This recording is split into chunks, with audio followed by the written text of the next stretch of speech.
Right. So welcome back. As you rightly said, it's been a while, but welcome back. And you're looking at progressing along in this third unit that we're doing, which is personal development for leadership and strategic management. Now, very briefly, just to do a quick recap. I know that I've sent this across to you, but just a quick recap in terms of what we've covered so far. Now, this particular unit that you look at from ATHE is actually 2 units in one.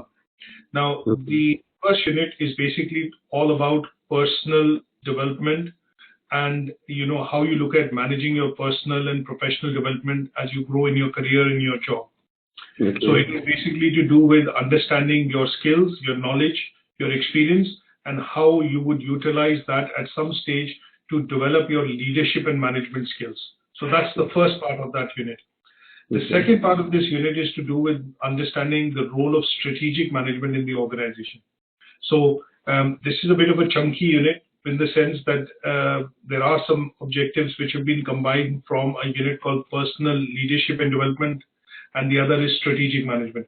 So in a nutshell, when we study this unit, what we are looking at level 7, because you're studying it at master's level, at level 7, the idea is we want to draw into some of the inclusions that we have learned on personal and professional development, which normally happens at level 4 and 5. And that includes, developing your PDP, your personal development plan, that you have some sort of a plan that you will put in place to, look at short-term and long-term achievement of objectives.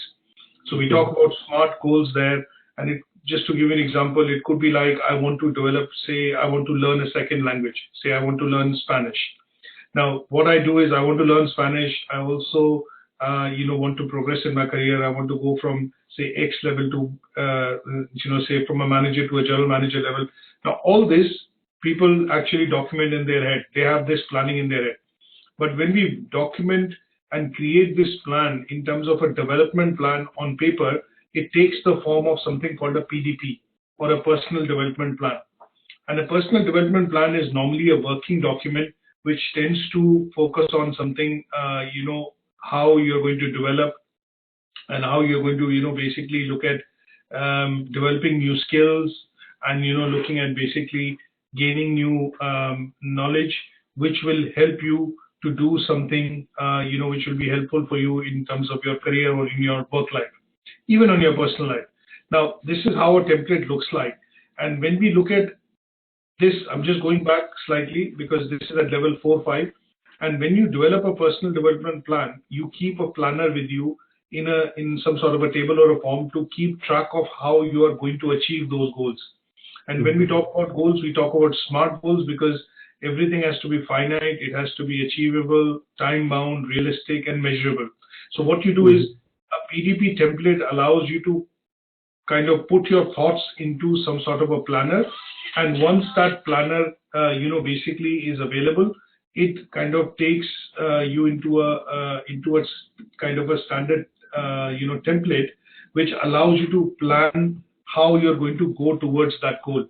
And this bit is the bit that we are going to borrow, which you must have learned at level 4, 5, 6, which talks about how to create a personal development planner or a plan, how to track it, how to monitor it, how to look at achieving the goals. And when you revisit that, because this is a working document, you tend to revisit it every 3 months, 6 months, and you keep updating this document. So it's a live document, and something of this sort could be done for the course. So for example, I could say that my plan is to look at doing an MBA, but I have to start at level 7, complete my diploma, and in that you put individual short-term plans for every 2 months, 3 months to say I need to complete this module, I need to revisit the assignment if there's any feedback, then go on to the next module, and you keep tracking your progress.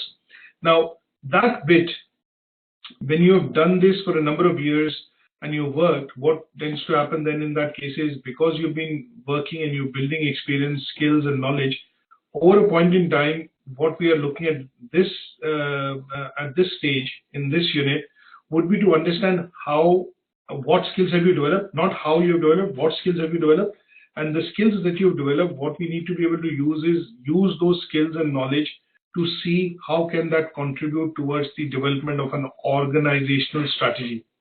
And in that, when we look at, we need to understand some key terms to do this, because in my case, for example, I know that I have so many years of experience. I've worked in such field. This is the key experience I've developed, key skills that I've developed, and because of which I'm confident that when I want to look at giving or doing a task, which is to look at developing a strategy for next, say, long-term marketing plan for 2 years, 3 years, I can put that in because I know what are the key components that will go in. So having learned that, what we are going to do is use the learnings of how to look at making a PDP, how to putting into a plan, how to go and achieve that plan. We at this stage would look at when we've done that, achieved that, how do we use the skills and knowledge that I've gained to be able to put that into some sort of a usage at the management level, which is to create a strategic plan for the company or the business organization that you work for. Okay. Now, in this, the key terms that we need to understand is, if you see the name of the unit is quite long, there are some key terms which pop out. So I've explained personal development first, then the next key term that we are looking at is leadership, and then the third key term that you will look at is strategic management. And within strategic management and personal development, we are going to put the skills, knowledge that we have gained from these into developing organizational vision. How do you think businesses are created? Why businesses, some businesses prosper, some businesses fold, and then why, you see that in an organization, in a business, there is only 1 or 2 persons who are able to drive the business forward by bringing across a new vision, which is a new direction in general, and then they create a strategy around it to grow the business. So some of the key terms that we looked at was leadership. We defined leadership, the qualities of leadership, when we say somebody is a good leader, what qualities they need to kind of exhibit. Then we looked at strategic management. Strategic management is nothing but basically the process of planning, that how would you plan to go from A to B. A simple example would be, every day we go from our home to the office, but you always are doing some sort of a planning in your mind to say that which route I will take, what route I will navigate so that I can reach in shortest possible time, avoid the traffic, and things like that. Similarly, in an organization, when we look at strategic management, we are looking at the whole process of planning, but the planning is around, what is the planning done around? The planning is essentially done around the goals, the objectives, which has been set by the management. And that is where the term, the strategic management comes in. And here, what we looked at briefly was in the first learning outcome that there are 5 stages to this particular process. And these stages can only be achieved, or can, everybody in the organization business can have the same understanding of these if they go through that set process of understanding what is a vision, what is the organizational vision, what is the organizational mission, and how do we go about collectively achieving that mission and vision. Mission and vision, if I have to define, they're nothing but, defined as goals and objectives which the organization sets for long-term and short-term. So vision is, like, for example, Apple wants to provide the best user experience on mobile phone. Now, that was a long-term vision of Steve Jobs. He always wanted to create products from a perspective of that it will bring out the best in terms of user experience. It will not have flaws or, problems or issues. It will work seamlessly when users want to use it. That was his vision. But that vision, which he had to be created into a smaller vision for each of the different departments and people working within the organization. And that vision was in a way translated into something called the mission. That means, okay, I want to deliver the best user experience, that's fine.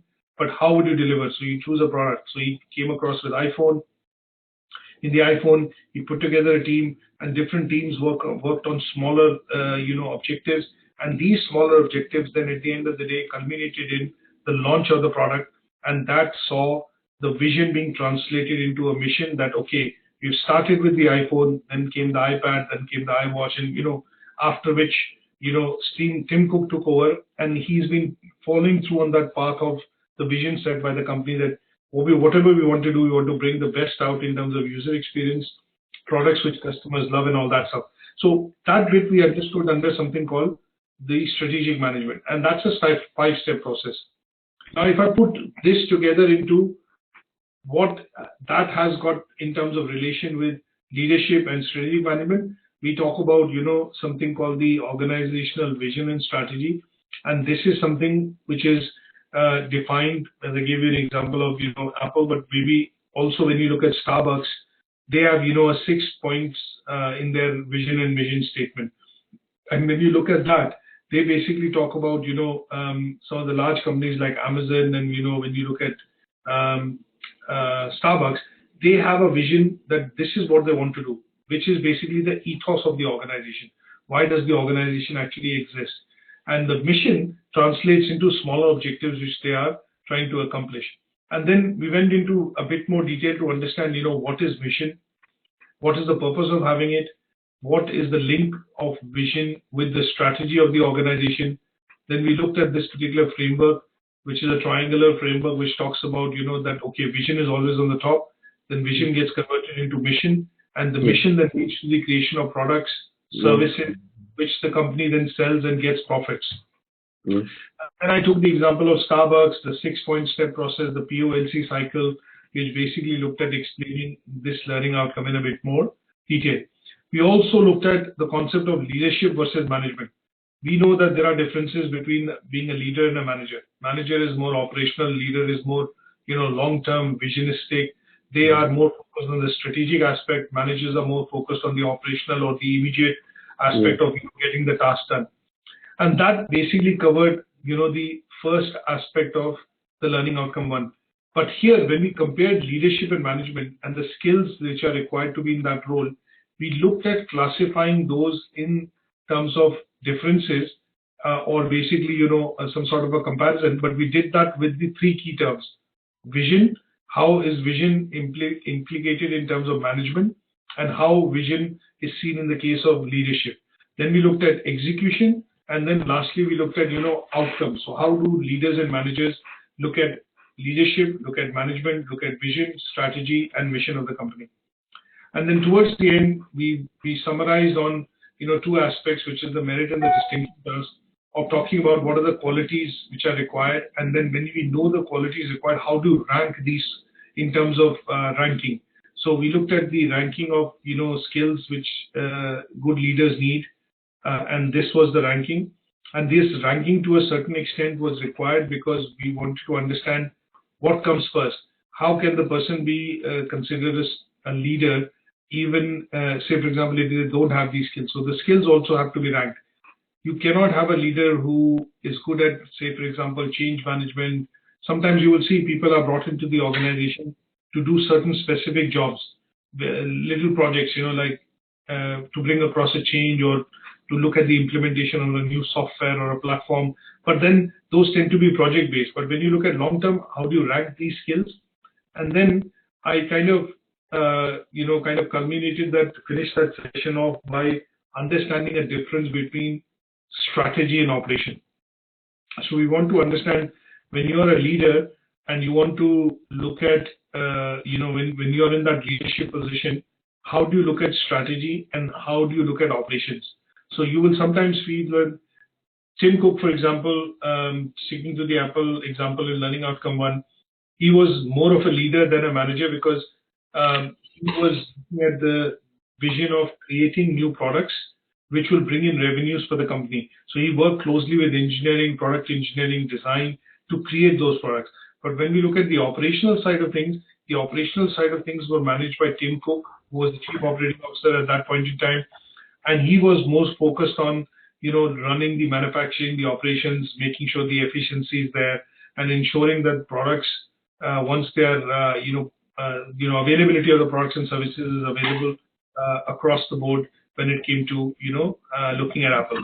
So difference has to be understood, and that difference is coming across when you look at this small video clip of about 5 minutes, and in which he's explained the difference between having leaders who manage operations and leaders who actually look at strategy or the development or implementation of the strategy within the organization.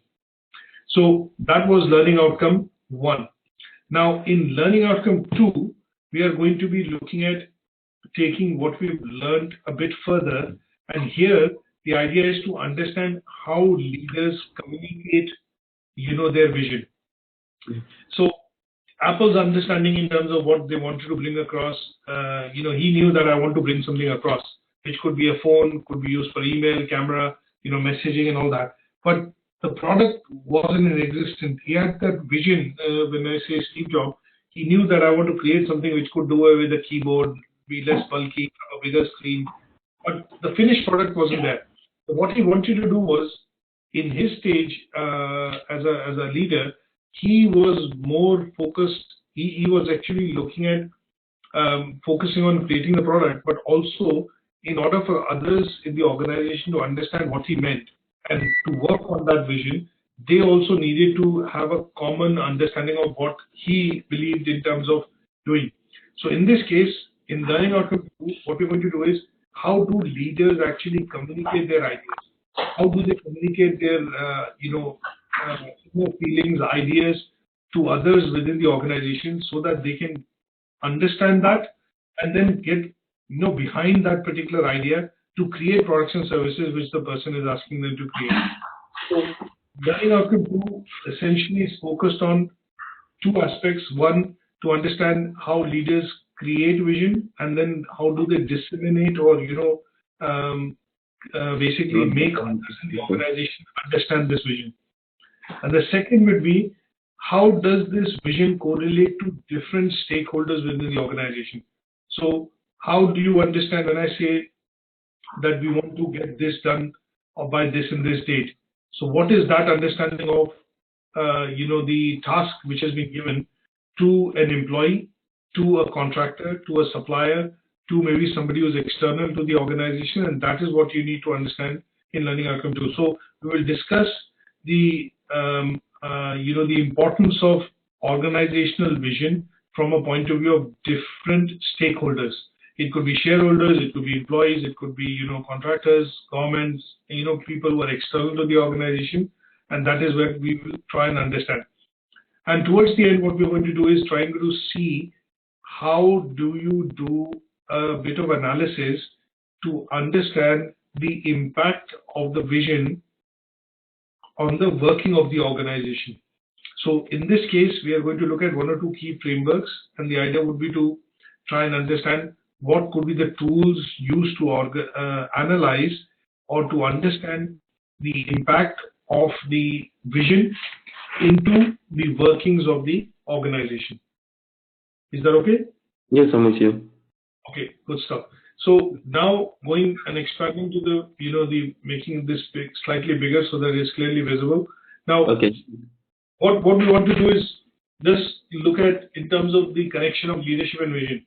Now, obviously, a lot of research is happening in the last decade or so on leadership in general, because the kind of leadership which was required in the early 1920s and 30s before the World War, after the modernization, industrialization, in the 1960s and 70s, then came across unions and 1980s and 90s, and then after that, when you look at post 2000, the millennials in particular, organizations which are primarily churning out products and services, which is based on intellectual property. So a lot of discussion has been happening around leadership in general, to understand, does the business get affected by having an effective leader or having somebody who's really visionary?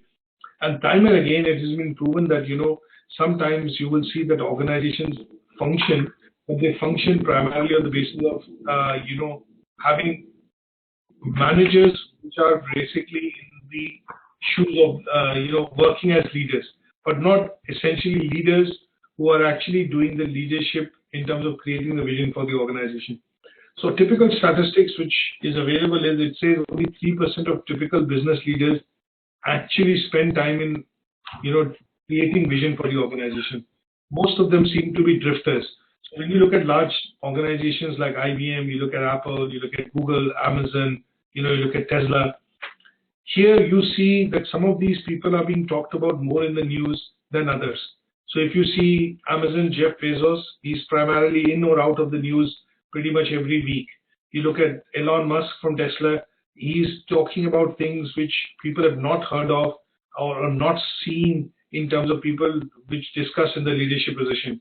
Now, one of the examples that I would give you is a couple of weeks back when he had the annual general meeting, Elon Musk of Tesla, who's the chief executive, he came across with a very radical plan in the organization that he is not going to take any salary as a chief executive or as a leader of the organization. He's going to take a very minimal salary, but he wants a larger stake in the organization, and that stake that he gets as the founder and owner would be worth $1 billion in 10 years if the organization is to achieve certain goals. And he has himself defined these goals in terms of the company reaching profitability, company reaching a production schedule of maybe 3,000 vehicles a week, and breaking even for the first time, because from the time it has started about 6-7 years back, Tesla has never been profitable. And he is talking about bringing across things in the organization which are going to make its products more revolutionary. But he's saying, I'm going to sacrifice my salary, I'm not going to take any dividends, but if I hit these milestones, I need this stake in the organization or my share holding to be increased. And that, if he is to divest, we'd actually look at him getting $1 billion in about 10 years in terms of salary. So when you look at some of these leaders against the ones which we see in usual organizations like IBM, you look at Hewlett Packard, you look at some of the big names in the top Fortune 500 companies, you look at Coca-Cola, Pepsi, you do not hear any dynamic ideas. So here the statistic is really saying is that only 3% of leaders who are in that position, who are the chief executives, actually are thinking long term, that where will their business be in a couple of years' time, and that is where their time needs to be spent as against managing the operations of the organization or managing the profitability. So the questions that people generally tend to ask is that do you see leaders on the front line merely managing projects or issues? Do you see people at the next level of leadership looking at several years into the future? So when you look at people like Jeff Bezos and you look at Elon Musk and you look at Tim Cook, they are looking at into the future in terms of what products and services they could bring. You look at somebody like James Dyson in the UK, which is looking at revolutionizing the electric vehicle industry, because he's looking at bringing out an electrical vehicle in the UK and for the globe, which is going to be affordable, not like Tesla. So these people are looking at long-term vision of the organization and survival rather than looking at the nitty-gritty of the operations, because these are multi-billion-dollar businesses and they can get easily consumed. But the leadership, when we talk about, is all about looking at peeping into the crystal ball and deciding what is going to be the next phase or next launch phase of the business to take it into that particular position. How would the business look like? An interesting article which I'll quote here, which relates leadership to vision, is that I think a lot of top academics from around the world have gathered together in London to discuss what will be the shape of education globally in 2030. So some of them are saying that in 12 to 15 years, all the universities will disappear because nobody will go to the university to study. Study will primarily happen online and through technology. So this is maybe the top pro-vice chancellors and of the top universities and everything. They are having a conclave in which they're going to discuss what will be the shape of global education in 2030. So when you look at this, leadership is all about thinking into and peeping into the future. It's all about deciding in terms of long term what will be relevant for the organization, and they have to look at creating some sort of a vision, which is basically a roadmap to say that this is how things will change, and in order to meet that change, we have to now look at making these changes within the organization. So sometimes you will see that the hallmark of great leaders that we get to see would be that their vision actually includes big ideas. And a simple example of that I will give you is that Elon Musk and Jeff Bezos are looking at putting a man on Mars by 2025. So NASA has been doing space programs for so long. You see a lot, European Space Agency, you see a lot of other countries investing billions of dollars into the space and research program. But he has come across and he said, okay, we'll put a man on Mars in 2025. Forget the moon. He's talking big idea that we will send people to Mars by 2025. So they invested, Jeff Bezos and both, Elon Musk have created two different companies, SpaceX, and I think the other I can't remember, but both these companies are now racing towards creating, rockets or fuels which could be reused, and that will allow them to travel faster and farther than what NASA did with the Apollo series in the 1960s when they went on to moon. So sometimes you will see the hallmark of great leaders is that they come out with eccentric or very big ideas which seem impossible at that point in time, but because they get people behind them to work on those ideas, they kind of convince them that this is going to really work, and they get them excited, passionate, and then get them behind them to work on those ideas. You will see that this is considered normally a hallmark of great leaders. They tend to be, sometimes thinking, we sometimes say that no, this idea is out of line. He's probably in cloud cuckoo land, as we say. You're on cloud 7. Sometimes you make these statements is because you do not believe that this is going to happen. But these people have that vision. And if you watch one of the videos of Steve Jobs in 2003 or 2004, when he was interviewed by one of the media channels, he had at that point in time predicted that, maybe in a 10 years time, we'll have, products in our hand. The PC will be in the palm of my hand, and I'll have a stylus or something wherein I'll be able to write, speak to the product. There'll be no keyboard. And he had predicted that in the interview in 2003. And when the iPhone came out in 2007 and the iPad in 2009, people, started believing that he was a visionary, because these things could be connected because people could dig out the archives and, say that, okay, he's already said that in the past and he's now made it happen. So he had a vision, and he literally knew that this is what the idea and technologies will be. Now, when we look at, sometimes this concept of leadership and vision, the connection between them, we do see that, sometimes they ask what's new and what's next and what's better. So they keep constantly challenging the barriers which have been set, or, the benchmarks which have been set. And what they tend to do is they tend to organize teams in such a way that these teams go against each other. So they always are pushing them to the limits to see that what can be achieved, what next can be achieved. And somehow what they tend to do is they tend to kind of, they have that, communication, they have that technique basically to be able to communicate that how this will change the future. They get the people convinced. And if you are convinced, then you tend to follow that person as a leader. What is a leader? The people who are able to have that, passion to be able to convince others to do things which they do not believe were possible would be people classified as classed as leaders. So people who can get them to get around them, behind them, and then buy into their ideas by communicating that this is what needs to be done, this is how it needs to be done, and we can do it, are the ones who get into that particular position. Now, having said that, what we need to understand is that in order for the person who is in the leadership position to be able to, get the staff and the workers behind him in terms of believing what he believes, they have to create a document which will be like a songbook, a common songbook, which everyone will be able to, read and understand that, what has been written in the very same way that he sees it. So here the idea is that when you see people in that position and they write a documentation which is like a strategic plan, what is the strategic plan for, say, Unilever? What is the strategic plan for Procter & Gamble? Or any of the big firms that we talk about?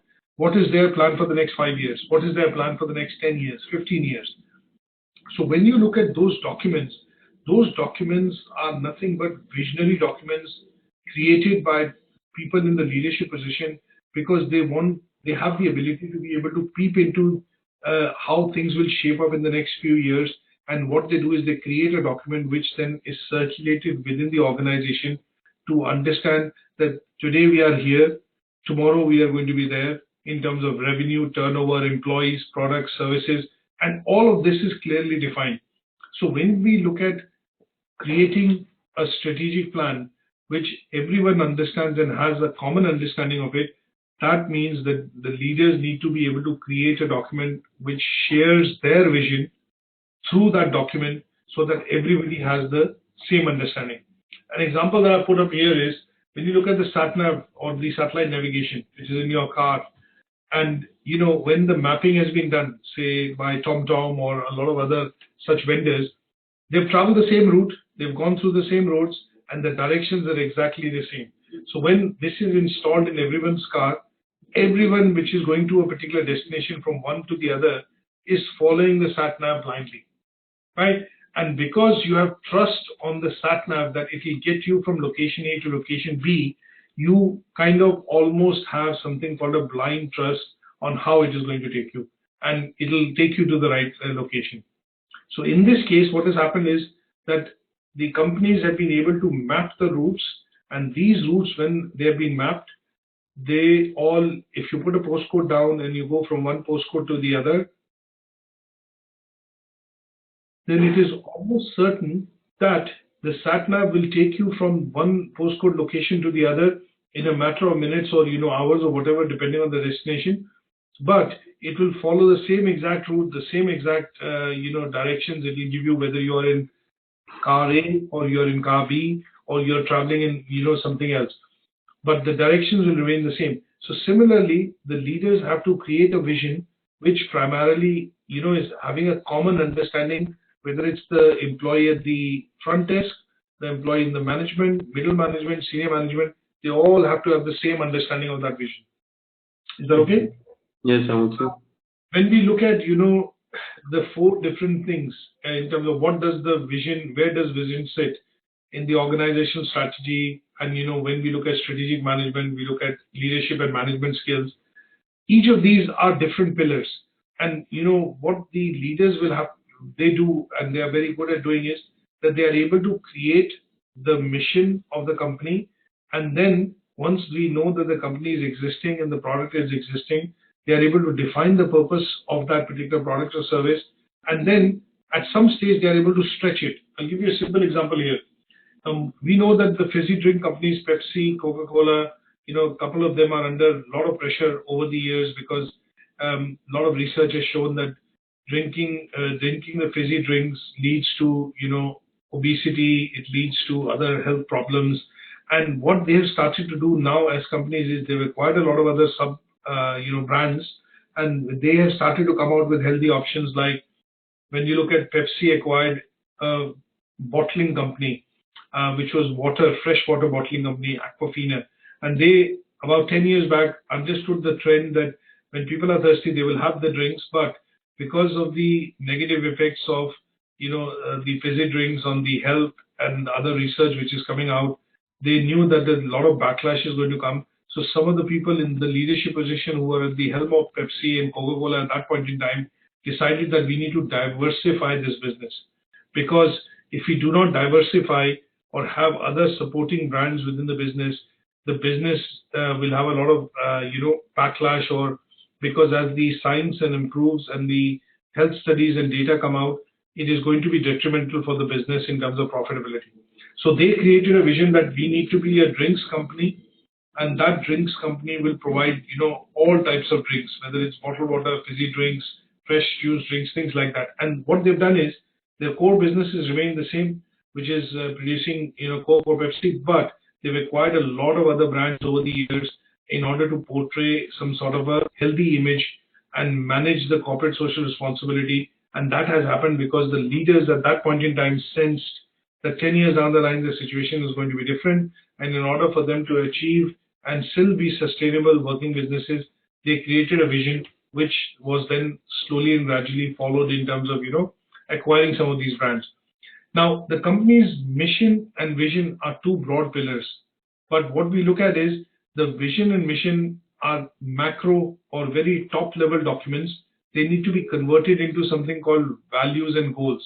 Now, you will see that a lot of organizations currently, have something called an employee handbook. And when you have that book, employee handbook, what they tend to see is that in that handbook, they mention things, what the conduct of the employee should be, how your behavior should be, your dress up should be, because they expect you to kind of adhere to that, basic concept or the value of the organization. So in this case, some of the key aspects of mission and vision are translated into something called the code of ethics, and they tend to be normally defining the values or the behavior of the individual working within the organization. And once you have that, at some stage, what then tends to happen with the HR side of things is that they tend to create then goals.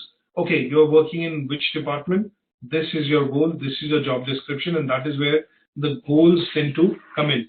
So as we distill down from the top management and go down to the lower management or people working on the front line, what we normally tend to see is that their understanding of the mission and vision statement primarily tends to be goals, because they're short term, they have to be achieved, they have to be met before anything can move further.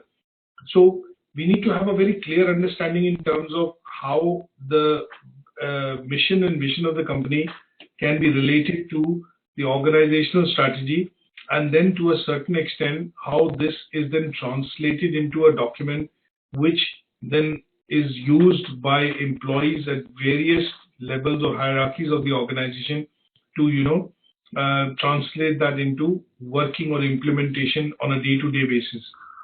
Okay. Now let's understand one other thing. How do we understand whether this strategy is going to work or not? There are lots of tools which the organizations look at, but in general, one of the most common tools that you will look at is doing a bit of analysis. And this bit of analysis could be done, at the departmental level or the organization level. And what they tend to do is they tend to look at, what are the opportunities that the organization can have for, say, for example, improving the revenue in terms of growth when the organization looking at market share.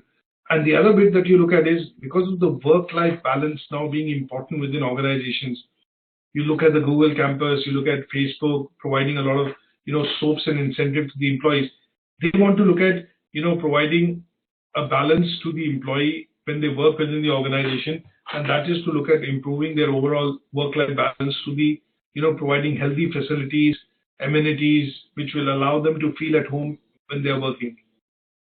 So one of the key things when a vision document is put together, they look at where do you start from? How do you look at that this needs to be done? So at some stage, they start with SWOT analysis.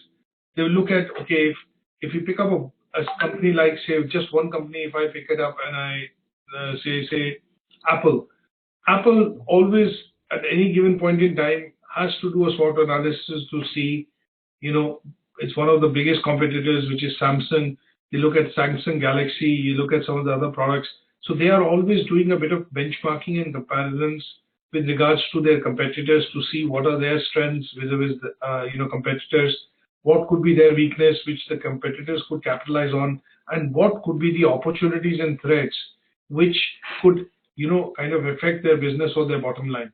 So when we look at that, they start off, a vision document is starting off from the creation of the vision document actually starts off from understanding the competition and your strengths and weaknesses. So this could be a simple thing that you do in the organization to say, what are our strengths? Will these strengths be our assets in the next 10 years? What are our weaknesses? Even if the weaknesses are not affecting the business today, will they become liabilities in the future? And then when they look at growth opportunities, like Apple seems to be working on some sort of a car or an operating system for a car. And they've hired 10,000 engineers in the last 3-4 years from GM, Chrysler, a lot of other companies. And they see that satellite navigation and the car industry moving into self-driving vehicles would be a big market, and they want to get into this as an opportunity. So they are already planning into the future. Apple's spending billions of dollars in terms of research and development, along with Google, as you can see, along with Uber, as you see, and they see the self-driving vehicles as a big opportunity in terms of the market. So some of the vision document that they are creating internally, which will be available only with a few people within the organization, is starting off by doing a SWOT analysis on their competitor or what the market situation is looking like. Are you with me on that? Are you able to follow? Yeah, I'm with you. Okay, good stuff. Now, when we look at some part of this, and if I relate now to the tasks, now one of the key things that we want to look at is we want to understand what factors essentially affect organizational vision. Now, there are some factors which could have a direct effect and some factors could have an indirect effect. Now, when we look at, the framework, which basically defines these three things together, or these four key terms that we've discussed: organizational strategy, vision, mission, and then we look at leadership and management. We tend to kind of want to look at, some sort of a framework on which some of these factors could externally and internally affect the vision of the organization. And when I look at that, what I've tried to put together here with a bit of a screenshot is, a dimension when you think of that, the leader has thought of a new idea. So what they think of is that, maybe going back to the example of Steve Jobs, he thought of that, okay, he could bring out a new product like a mobile phone, and this would have this. So he thought of, and he started off with a concept or a thought. That thought went into a concept became an idea led to a design then led to a scheme, or the scheme of manufacturing, and then finally the product was launched. So what we've done here is basically understand how it starts. All this starts off from the thought process, and then it leads to the creation of a product at some stage. So when we look at how vision and the framework can be put together, we basically look at these things in the table. So we look at basically, the start off through the conceptual stage. Then we go into something called the cognitive stage, wherein you are basically looking at constructing the models. You're basically discussing a lot of things related to how this is going to be made possible. And this state is primarily called, because you have thoughts, you have lots of beliefs, and this is inconsistent with what the leader or the person in that position is trying to create. So basically, you're going through a stage wherein you're talking about things which are inconsistent, but at some stage, this brainstorming, this discussion will lead to something which is going to be quite specific. That then leads to the creation of something called a description, and that description basically is a document at some stage which is available which defines a couple of things. It defines the vision, everybody agrees with that. It defines certain key milestones to be able to achieve that vision, and everybody agrees to that. And that at that stage becomes a vision document, and it has description of how the organization will actually go and achieve that target or go and achieve that goal. And then once that is set, what it does is it pans out into a document which then starts being translated into different forms to go across to different departments. So once the key people, which is, say, for example, when we look at Apple again, you look at the, John Ivey, who was the chief designer, Steve Jobs, maybe a couple of people who were close to him. They discussed, he had a lot of ideas. He discussed these ideas with his inner circle of people. Then they kind of did a brainstorm to see what was actually possible, technically possible. So there was a design team involved, engineering team involved, people who were involved from the user experience side, commercial side. Commercial came later, but marketing came later, sales came later, business development came later, manufacturing came later. But conceptually, they were the inner set of people who were involved when they were trying to conceive or conceptualize this product. Once they defined that everything is possible, then that idea was translated into a document which became a vision document. That vision document then is circulated and translated into aims, goals, objectives for the different departments. So from a design perspective, it must have translated into that what kind of material we will use to make the phone, what kind of size, dimensions would be required, and the nitty-gritty started to happen. And this panned out in the organization as a document. Manufacturing had a version of it to understand how and what they are going to do, how they are going to, kind of create this product.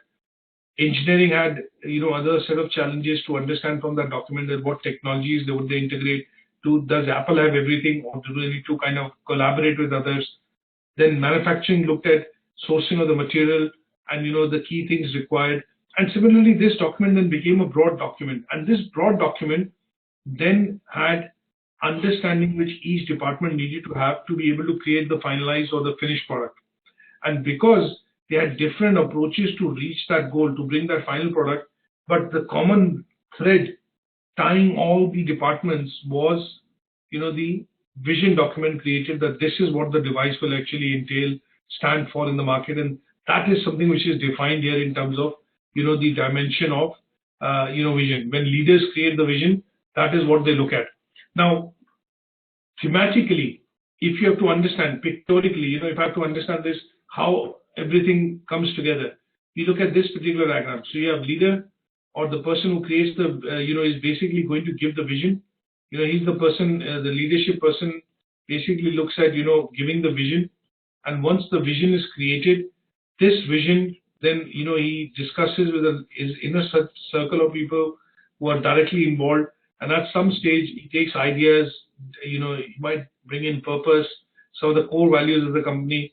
And once this is created, then it is different, basically, spread out to the other side of the organization. Yeah.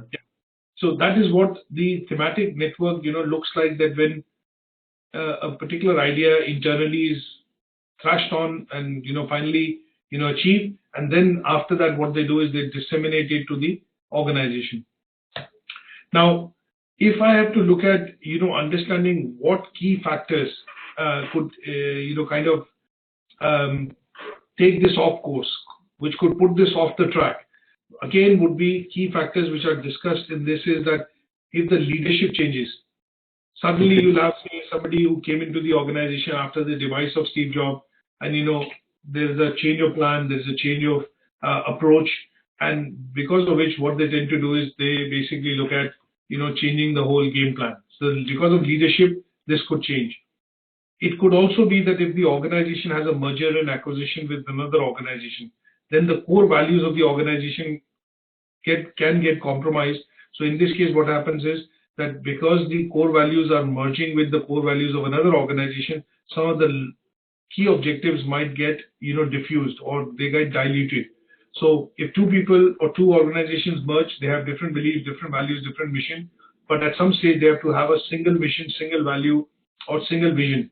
And in those cases, sometimes you will see if the core values of the organization change, then the vision statement or the vision, of the organization can change. The third is the purpose. So when you look at sometimes if there is heavy competition or economic climate, or, you look at the external factors which can affect the, business.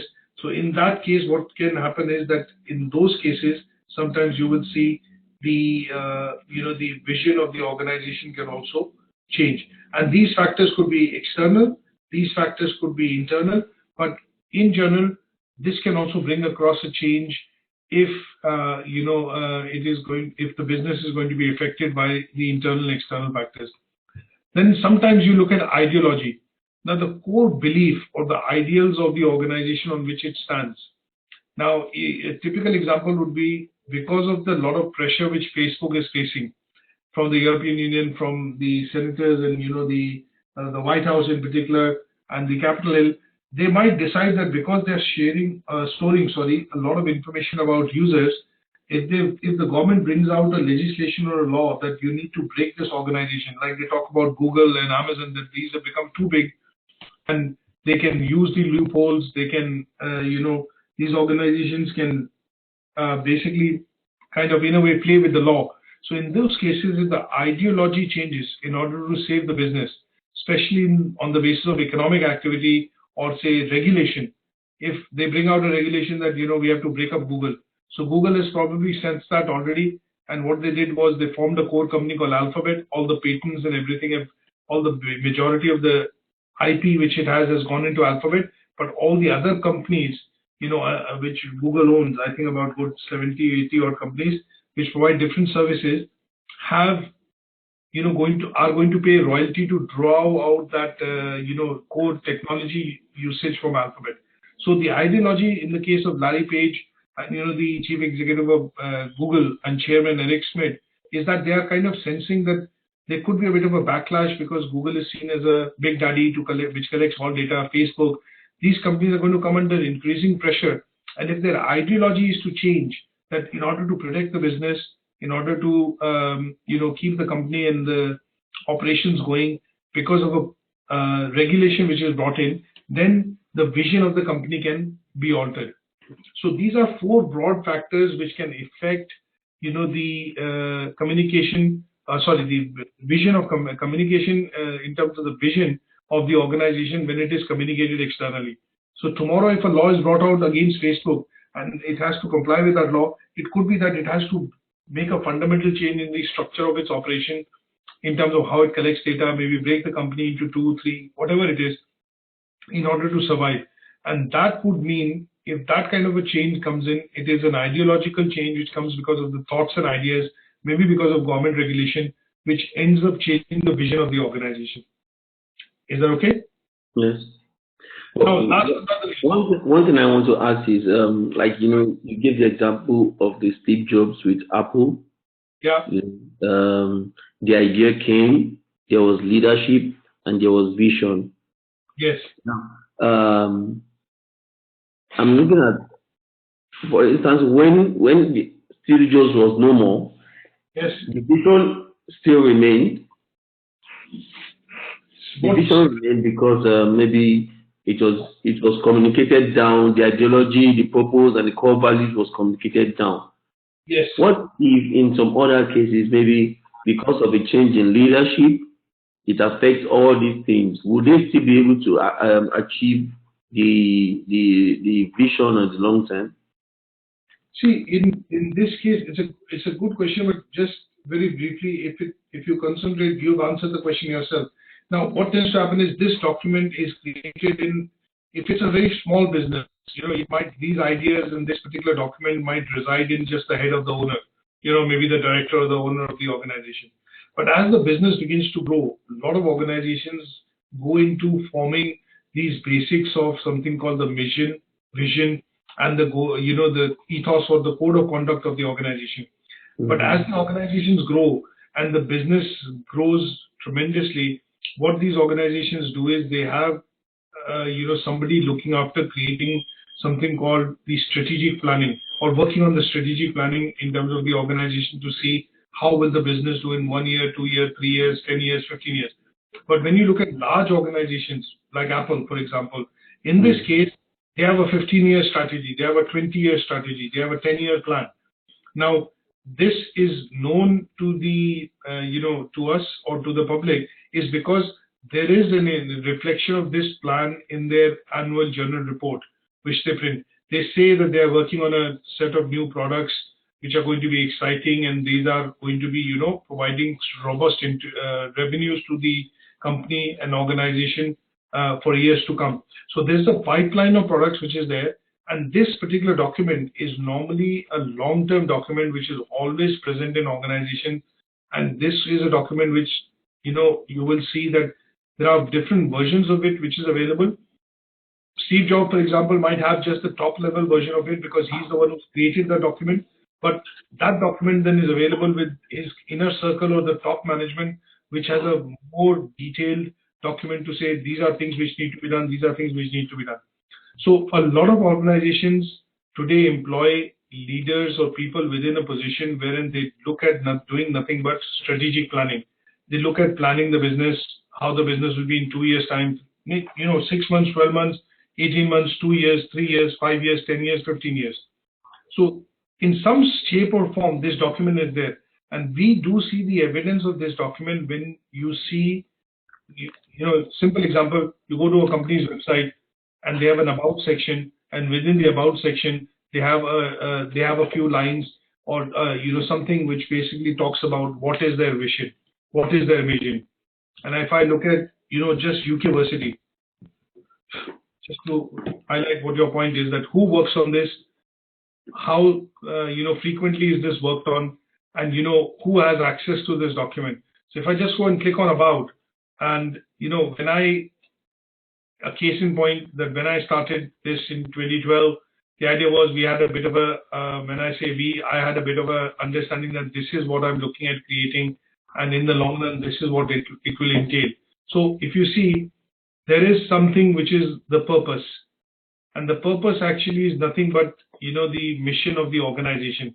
What do you want to do? You want to promote the development of business management values relevant to leadership in 21st century, to cultivate student-centered learning. This is not as crisp as maybe Apple, because they are, very different company, or very, very large, very, very large in scale. But most companies, if you look at, will, maybe if you go to the Apple's website, just as a contrast case in point, you might struggle to find where it is there. because they are more focused, they're well established, and there are lots of things happening. But if you scroll through some of the finer prints, wherein it'll talk about somewhere about Apple, or something like about Apple or the history of Apple. Here you go, Apple leadership. Here is where you will see the initial workings of where the plan would be at some stage.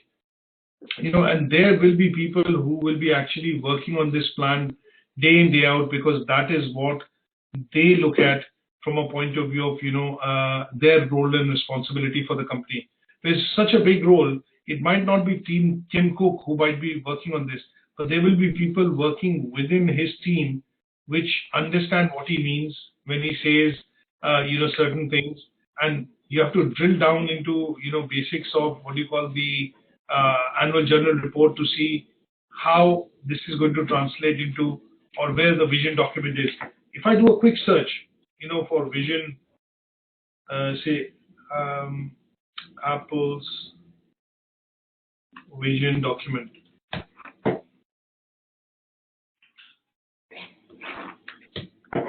I'm pretty sure that there will be a number of places wherein it will come up, and we should be able to see vision statement. So let me start with vision statement of Apple. So it says, Apple's vision statement is to design the best personal computers, along with the OS, their own products, and lead the market in digital music revolution. This is slightly old, I think, but there should be something which is available now, which will be within one of their statements, or which basically defines their vision and what they are trying to do. But this is somebody working on that in the leadership position. Somebody within Tim Cook's team is actually working to create a vision statement which says that this is what we can do, and this is what I think is the new one.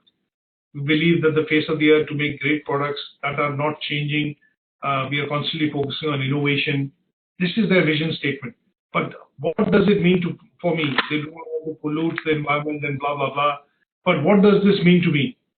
To me, it means nothing. If I work in Apple, this is an overarching, very high-level statement, which probably means nothing to me. But if this has to be translated into my job responsibility, my job role, it could be that when I work at Apple, I need to believe in work by a certain code of ethics. And these code of ethics could be, it could start with simple things like coming on time, punctuality, morality, looking at giving, your best. These are basic principles that will translate into, roles and responsibilities for an individual who works within the organization. But from an overarching perspective, you're looking at somebody, sitting on this day in, day out, and translating this one paragraph of vision into individual statements, or, job responsibilities or code of ethics, you might call it with different names, for different departments, so that it has a very particular and a specific meaning for what they are expected to do when they work within the organization. Does that answer your question? Yeah. Okay, good stuff. So today's session, I'm going to, kind of wrap it up here. Now, one last thing which I want to very briefly mention is that when we look at, the concept of vision, the concept of vision, mission, and strategy might come across to different types of people differently. So when I say, if I talk about, say employees, to employees, the mission of the statement might have a different meaning, and vision of the, company might have a different meaning. If I talk about, say partners or suppliers, there the connotation might be different. Their understanding will be different because they are different stakeholders. Now for shareholders, it will be different. Yes. What is vision? What is the mission? It is different. So similarly, when we look at their environmental responsibility, if they look at talking about CSR, like Apple's case, their CSR, and when I talk about these two things, it'll be different for them in terms of their corporate social responsibility. When you look at environmental laws and basically that kind of regulation, there the difference, the statement would mean different. Now for shareholders, they want to make more money or get more dividend or earning per share if Apple is to do well. That is what their mission is.